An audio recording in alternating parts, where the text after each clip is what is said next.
Next, Mr. Chameleon and the Orphanage murder case.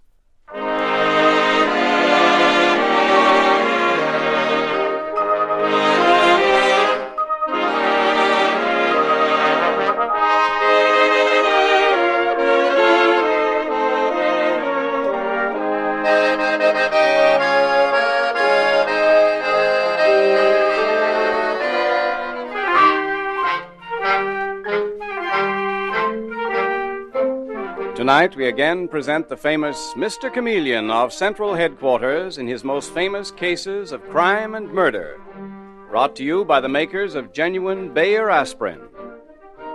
Now let me tell you just who Mr. Chameleon is. A college man, he tried from childhood to live up to the name he bore, Chameleon, by taking on the color of whatever situation in which he found himself, appearing in endless guises, finally entering the police force, where he became known as Chameleon, the man of many faces, the underworld's most dreaded man. The listener invariably knows who Mr. Chameleon is, no matter which disguise he assumes, but the criminal he's tracking down seldom does. Tonight we give you Mr. Chameleon in the Orphanage murder case.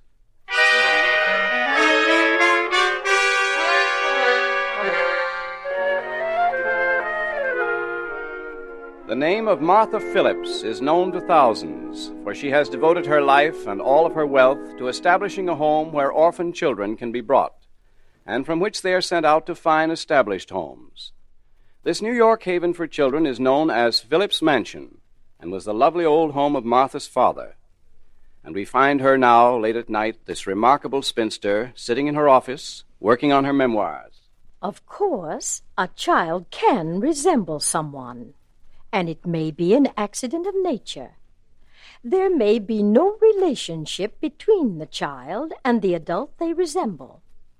But even so, this particular resemblance is amazing. And every once in a while, I cannot resist saying, Mary Jane looks exactly like you. What's that? What happened? Who turned off the lights? Who's locking the door? Who is it? Oh, no! No! Ah!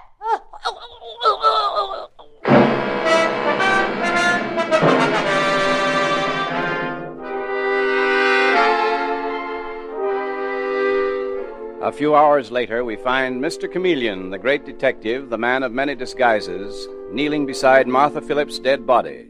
And he is saying to the man and woman standing next to him, Who discovered her, Mr. Dalton? You or Miss Adams? We both did. We knocked on her door, Mr. Chameleon. It was late, but we wanted to tell her the news that we intended to get married next week. I see. And this is what you found. A woman horribly strangled. A great and good woman. Mr. Dalton, I understand that you were Martha Phillips' assistant, her right-hand man. Yes, I've worked here at the Foundling Home for 15 years. I worship Miss Phillips. We all did. Not all of you, Mr. Dalton. Someone hated her enough to murder her. And I intend to find out who. Miss Adams, you're the house mother, aren't you? Yes. I've always loved working with children. I've only been here a year. It's all right, sweetheart. Oh, John. John, Mr. Chameleon is right. Someone must have hated Miss Phillips enough to kill her. That's what's so completely incredible, so hideous. Who is Mary Jane? What? What was that, Mr. Chameleon? Who is Mary Jane? Well, who is she? She's a little girl here at the home, about 3 years old. She was Martha Phillips' pet. In fact, Miss Phillips couldn't bear to part with her. I think she intended to adopt the child herself. Where is Mary Jane? I'd like to see her. Miss Adams, where is she? She's not here. She's spending a week with Miss Phillips' sister in the country. She's due back in a day or two. Mr. Chameleon, what made you ask about Mary Jane? This, Mr. Dalton. A scrap of paper torn out of a notebook and clutched in Miss Phillips' hand. There's writing on it. It says, Mary Jane looks just like you. What does that mean? Whom does the child resemble? I don't know. Mr. Dalton? I don't know, sir. Can't imagine. Mary Jane's very pretty. Quite blonde, blue eyes. Have you a picture of her here? No. Are you sure? Didn't you hear him say no, Mr. Chameleon? John doesn't lie. You're getting very excited, Miss Adams. I'm not. I'm upset, but that's natural, isn't it? Mr. That's... Chameleon. Yes, come in, Dave. This is Miss Adams, Mr. Dalton, Detective Sergeant Dave Arnold. What's on your mind, Dave? It's Mrs. McLaughlin, the housekeeper here. She says that Martha Phillips was working on her memoirs, but the Williams Publishing Company had already contracted to publish them. Miss Phillips was writing the story of her life? Uh-huh. And the last time Mrs. McLaughlin saw her, about 8 o'clock in the evening, Miss Phillips was sitting at her desk here writing. Mr. Dalton, did you know about these memoirs? Well, no, Mr. Chameleon. That is, Miss Phillips said she was going to write them, but I didn't know she'd started them. You didn't know that she'd started? You, who were so close to her? Yet the housekeeper knew. How is that, Mr. Dalton? Are you calling him a liar again? No, Miss Adams. I'm simply asking him a question, and I intend to keep right on asking a great many more questions. Dave? Yes, sir. Get Miss McLaughlin, the housekeeper. Bring her in here. I want to know all she can tell me about those memoirs that Martha Phillips was writing when she was murdered.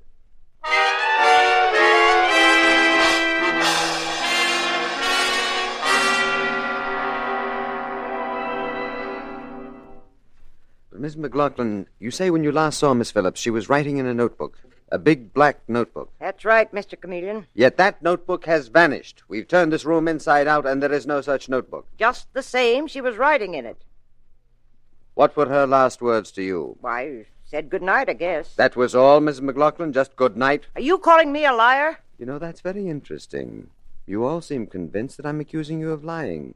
Why? Is it possible that you all feel guilty? Well, I'm not guilty. I'm not guilty of anything, Mr. Chameleon, and if Mr. Dalton and Miss Adams have been spreading stories about me... We haven't. I'll bet you haven't. I know you, John Dalton, pussyfooting around Miss Phillips, buttering her up. She left you a lot of money in her will, didn't she, Mr. Dalton? Wasn't it convenient of her to die just when you were thinking of getting married to Miss Adams? Be quiet. I won't be quiet. All right, then I'll tell Mr. Chameleon about you. I'll tell him you were fired yesterday afternoon because you were so rude, so arrogant with the children, and because you were even suspected of stealing. Shut up. If you saw Martha Phillips tonight, she didn't say goodbye to you. She said goodbye. Why, you puny little white... All right, ladies, that's enough. But, Mr. Chameleon... I said that was enough for the present. You both managed to tell me a great deal. Now I'd like to look over the building. The children are asleep. I shan't disturb them, Mr. Dalton. You're very careful of them, aren't you? Naturally. They're orphan children, and they're in my charge.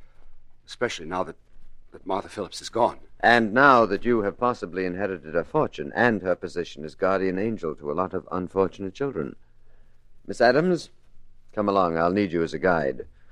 I want you to show me over this house from top to bottom.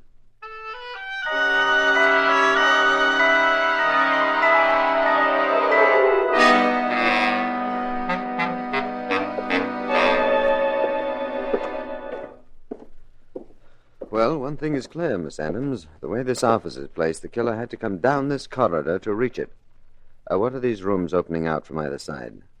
Classrooms, mostly, Mr. Chameleon. Oh. We have children here at the home up to 7 and 8 years old. Mm-hmm. Quite a few of them are of foreign extraction. They're taught to speak English or to read and write. Did you love little Mary Jane, too? Mary Jane? Why, yes. Well, it may interest you to know that I've had a police guard placed over the child. Police guard? What for? I intend to go up to the country to see her tomorrow, and I wanted to be sure that she'd still be there at Miss Phillips' sister's place when I arrived. Mr. Chameleon. What's this? Another classroom? Oh, yes, I see the blackboard. Miss Adams. Yes? Look. A child has been writing on the blackboard. Do you see what they've written? Read it.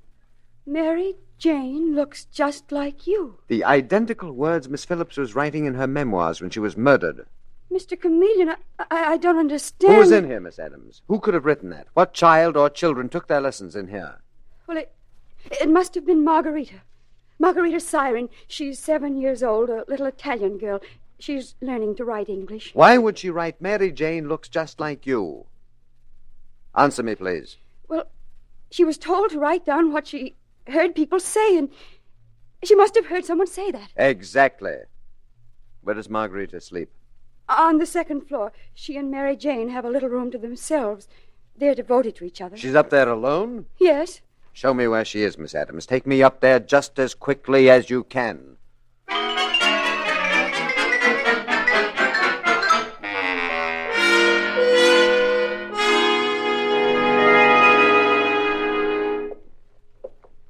Here's Margarita's room, Mr. Chameleon. We'd better go in quietly. She's probably sleeping. Well, I'm afraid this is one child you'll have to waken, Miss Adams. I intend to find out who it was that she overheard saying Mary Jane looks just like you.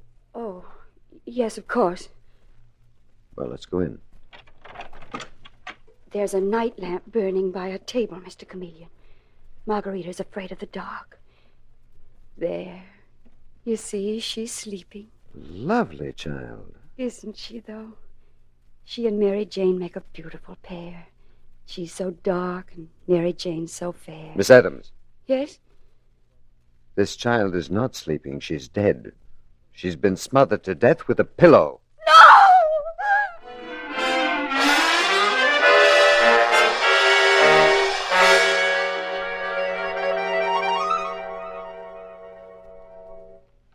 Coroner's verdict has just come in. I was right. Little Margarita died of suffocation. Someone held a pillow over the child's nose and mouth until she stopped breathing.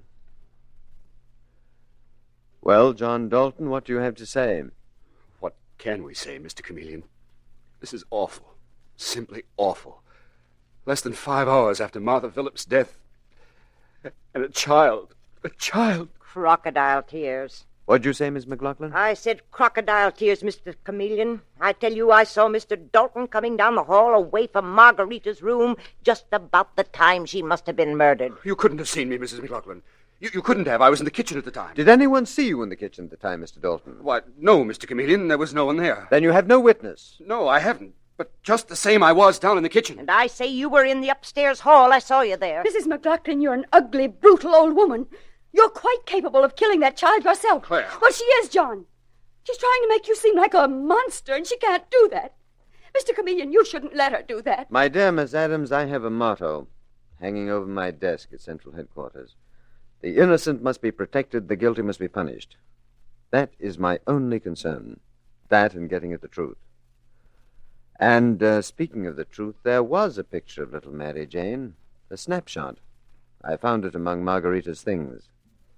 Yet you, John Dalton, told me there was no picture of her. John didn't know about it. Well, that seems rather odd, Miss Adams, since he was in the picture. He and Miss Phillips and the 2 little girls. I forgot, Mr. Chameleon. It was taken such a long time ago. No, not so long. 2 months. And now I know, Mr. Dalton, who little Mary Jane looks like. She looks like you. And you're being taken to Central Headquarters and held for further questioning.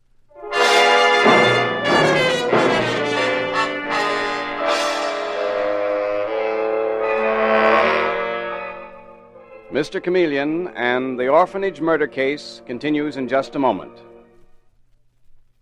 When you have an ordinary headache, fast relief is important. But even more important is gentle, dependable relief, and that's why it will pay you to always use genuine Bayer aspirin. For Bayer aspirin is one thing you can take with complete confidence. No other pain reliever can match Bayer aspirin's record of use by millions of normal people without ill effect. Yes, for the 2 most important kinds of relief, always use genuine Bayer aspirin. Because it's actually ready to go to work in 2 seconds, it will bring you the fast relief you want. And because it's reliable, you can take it sure in the knowledge that it will bring you the gentle relief that's important to your health. So whenever you're in pain, don't experiment with drugs that have not stood the test of time. Instead, use something that millions know from experience is completely dependable, genuine Bayer aspirin. When you buy, ask for it by its full name, Bayer aspirin, not just for aspirin alone. Get the 100-tablet bottle and you get Bayer aspirin tablets for less than a penny apiece. And now, back to Mr. Chameleon and the Orphanage murder case.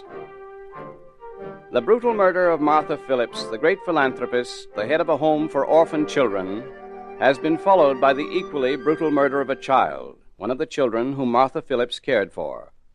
And Mr. Chameleon, the great detective, is convinced that back of these murders there is a strange, twisted mystery which he is just beginning to penetrate. And as he sits in the office of the Commissioner of Police, he says to the Commissioner, "There's something so horrible about the killing of a child, Commissioner. Yes. That child, Margarita, died for a very simple reason. Because she wrote on a blackboard, 'Mary Jane looks just like you.' And Mary Jane apparently looks just like John Dalton. She does look just like him. No question of that. On the other hand, that doesn't necessarily prove a thing. Mary Jane was left on the steps of the foundling home 3 years ago. She was 6 months old at the time. Mm-hmm. John Dalton was working there. She might be his child, and yet there's more to it than that. There's something that eludes me. Chameleon, do you think that Dalton is deliberately withholding information? Well, I think he's just about as shifty and uncooperative as he can be. We've been holding him now for over 24 hours, and we don't know any more than when we... Is Mr. Chameleon in here? Yes, Dave, come in. Say, I've got news for you. About Dalton. What a character he is. What do you mean, Dave? Why, he even lied to you about his birthplace. He said he was born in Medina, Ohio. Well, there's no record there of the birth of anyone named John Dalton. Did you tell him that? Yeah, and then he said they must have lost his birth certificate. He's a first-class liar if I ever heard one. Dave, the chances are that Dalton was born somewhere in that area. Now check every town nearby for a record of his birth. Every city. Every state in the Union, if necessary. Okay. Meanwhile, I have a hunch. I'm going to act on it. I'm going to pose as a man named Henry Willard, one of the senior editors of the Williams Publishing Company, who were going to publish Martha Phillips' memoirs. I shall be a little stuffy, with a reddish goatee beard and reddish hair. And I'm going to that children's home to pay a call on Miss Claire Adams and Miss McLaughlin, the housekeeper. I think it'll bring results.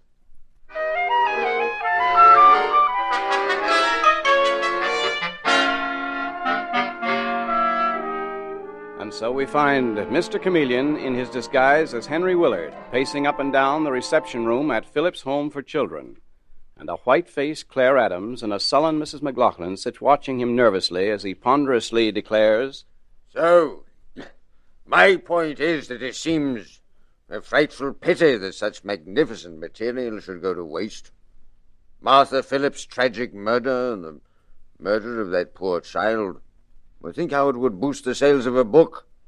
Not that we're concerned with that, you understand.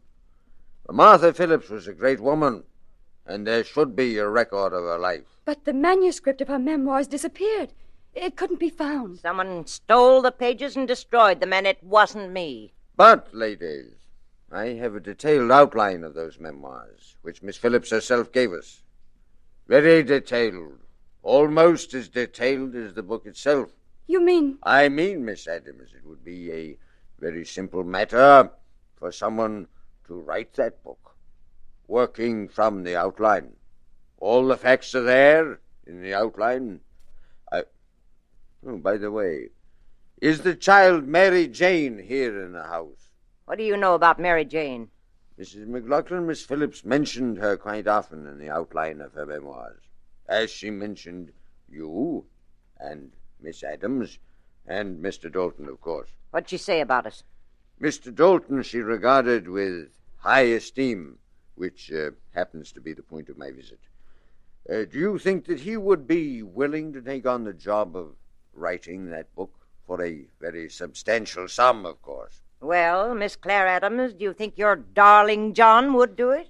I don't know. But is he here? Could I talk to him, do you suppose? Is he here? You serious? John Dalton's in jail. Ah, but he isn't, Mrs. McLaughlin. Haven't you read the morning papers? John Dalton was released on bail last night. Naturally, I thought he'd come straight here to the children's home. Well, he hasn't. No, I haven't heard from him, Mr. Willard. Well, surely you will, Miss Adams. And when you do, please ask him to contact me at the Hampton Hotel, room 1504. I have the outline there of Miss Phillips' memoirs, and I'd very much like to discuss it with him.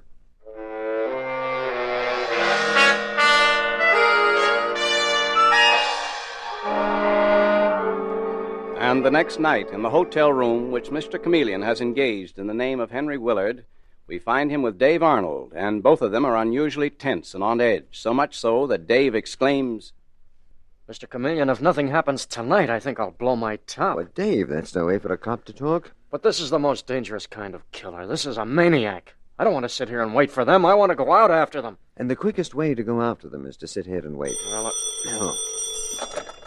Hello. Speaking. Thank you. Thank you very much. Claire Adams is on her way up, Dave. Where is that package with the phony outline? right here, Mr. Chameleon. Why, look all right in my disguise as the publisher, Henry Willard. My beard in place. You fooled her once, you can do it again, Mr. Chameleon. Probably, but that is something I can never be sure of. Uh-oh. There she is.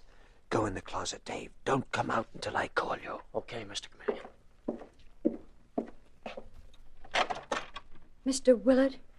Good evening, Miss Adams. Come in. They just telephoned that you were on your way up. Didn't you bring Mr. Dalton with you? No, I didn't. Oh, well, I am disappointed. I am deeply disappointed. Don't tell me that he's not interested in finishing the book that Miss Phillips had been writing when she was killed. Oh, he's very much interested, Mr. Willard. Well, then where is he? Well, you see, he was so upset, so hurt and humiliated by this horrible business of being arrested and questioned about Miss Phillips' murder. Yes? Well, he's gone into seclusion for the time being. He doesn't want anyone to know where he is. He's been hounded by newspapermen, and as I say, he's very sensitive. But the book, my dear young lady, the book. He wants me to bring him the outline that Miss Phillips made so he can read it. Then if he decides he can make a book out of it, then I'll bring him here to talk to you, Mr. Willard. Will he come with you? He is so sensitive, so badly shocked. I love him, Mr. Willard. I think John loves me. I'll get him to come. Splendid. Splendid. Here is the outline, just as Miss Phillips wrote it. I'll take good care of it and tell Mr. Dalton to do the same. Thank you. I will. Good night, Mr. Willard. Good night, Miss Adams. Let me hear from you soon. Dave! Yes, Mr. Chameleon. Come on, let's go. We mustn't lose sight of her. If we do, nobody will ever hear of her again.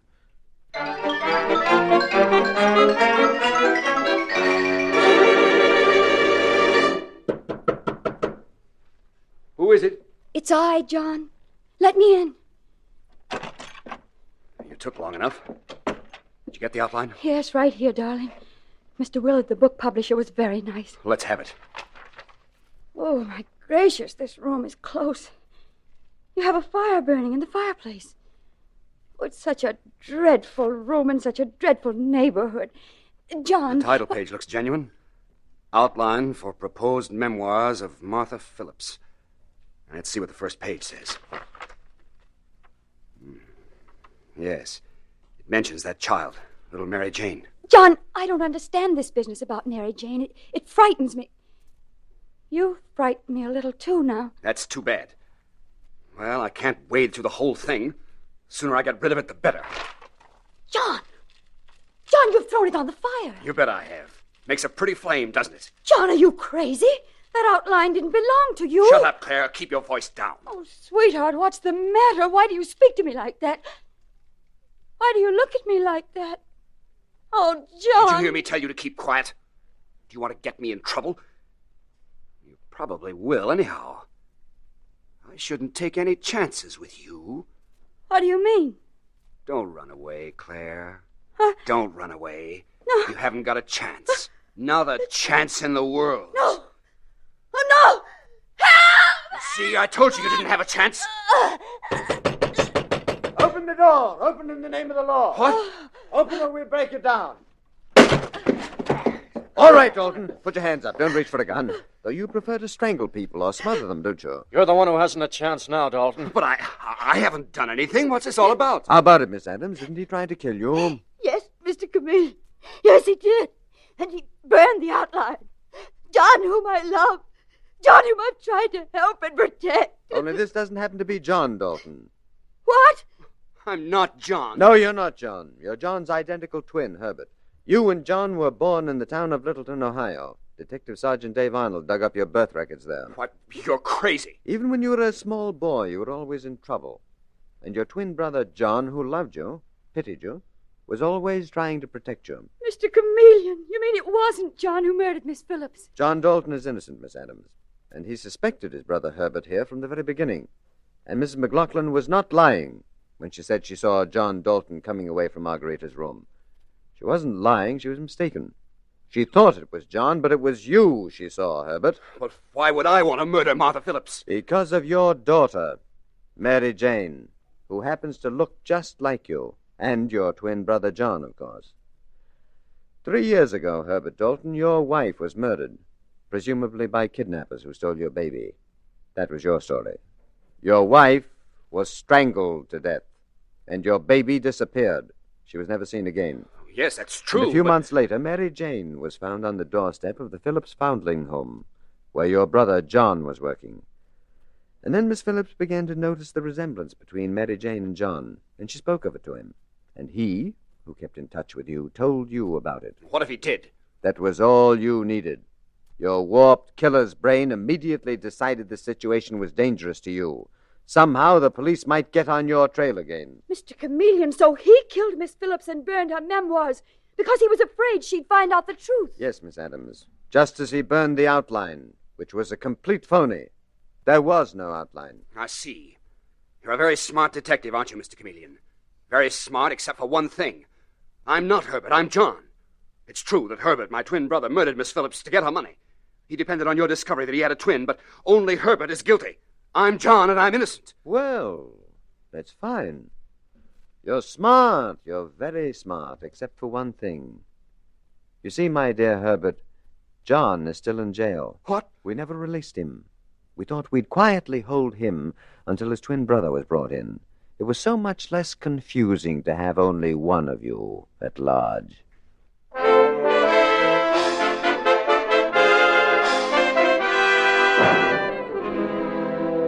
And with these words, Mr. Chameleon concludes tonight's murder case.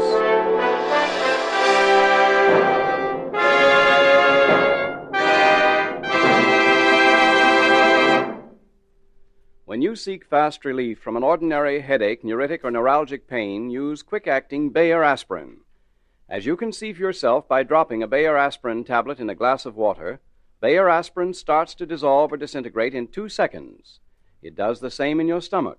And because of this amazing 2-second disintegrating action, Bayer aspirin is ready to go to work almost instantly you take it to bring you really fast relief from pain. And remember, besides quick relief, Bayer aspirin also means reliable relief. No other pain reliever can match Bayer aspirin's record of use by millions of normal people without ill effect. So when you buy, always ask for it by its full name, Bayer aspirin. Never buy the name aspirin alone.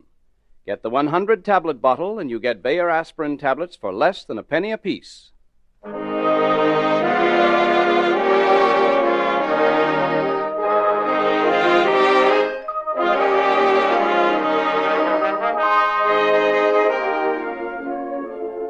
Listen next Wednesday night at the same time for Mr. Chameleon, the man of many faces, in The Duel to the Death murder case.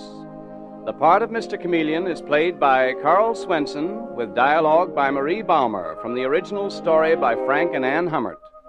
Music directed by Victor Arden. Your announcer is Howard Claney.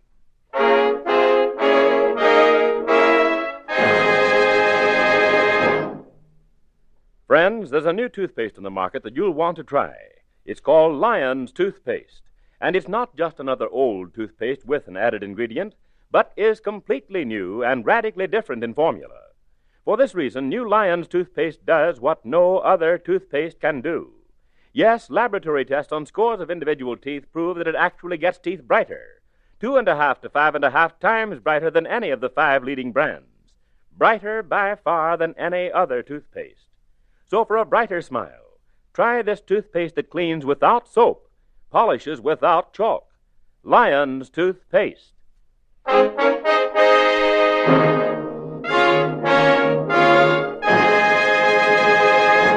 Listen for Mr. Chameleon in The Duel to the Death murder case next Wednesday night at this time. This is CBS, the Columbia Broadcasting System.